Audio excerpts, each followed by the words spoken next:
My name's James. I've suffered from atrial fibrillation for 6 years tomorrow, which is quite an anniversary my wife reminded me of last night.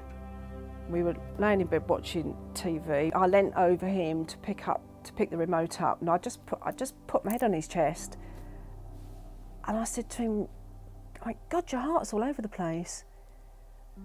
And I chuckled, and he went, "Huh," and we laughed it off. 3 weeks later, I think it gave me a stroke, and if we'd only known earlier, well, perhaps prevented me from having a stroke. We're two reasonably intelligent people that, having heard that his heart wasn't beating as it should have been, we did nothing about it. It does make me angry because it would have definitely saved James from having a stroke. Well, there's so many people can have it and not aware they've got it.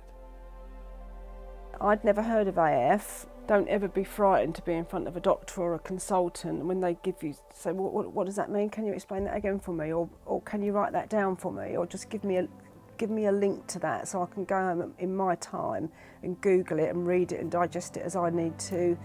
Yeah, never be frightened to ask. I wasn't.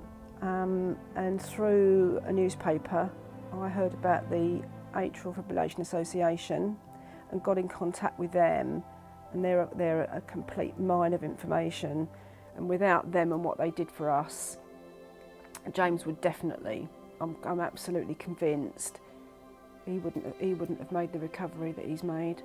Knowing Jenny's there and done so much for me, I mean, it brings tears to my eyes to know what she's done. The responsibility on Jenny was far more than the responsibility was on me.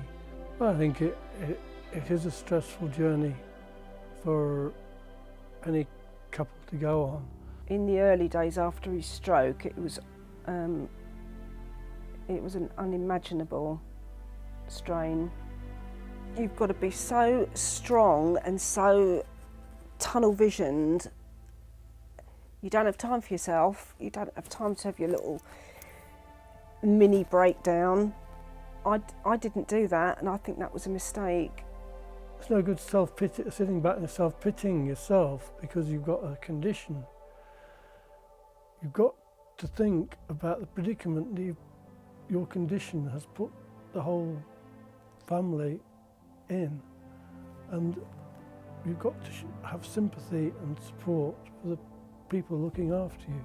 The only bit of personal advice that anybody gave me, and it was the best bit, was only ever take one day at a time.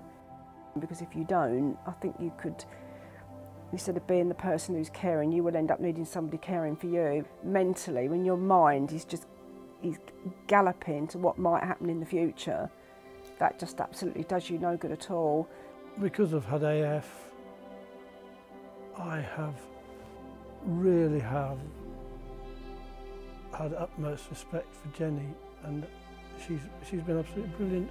From what's happened to James and me kind of taking care of him from when that happened 6 years ago to the day, there are positives. Yeah, we do appreciate things we do more.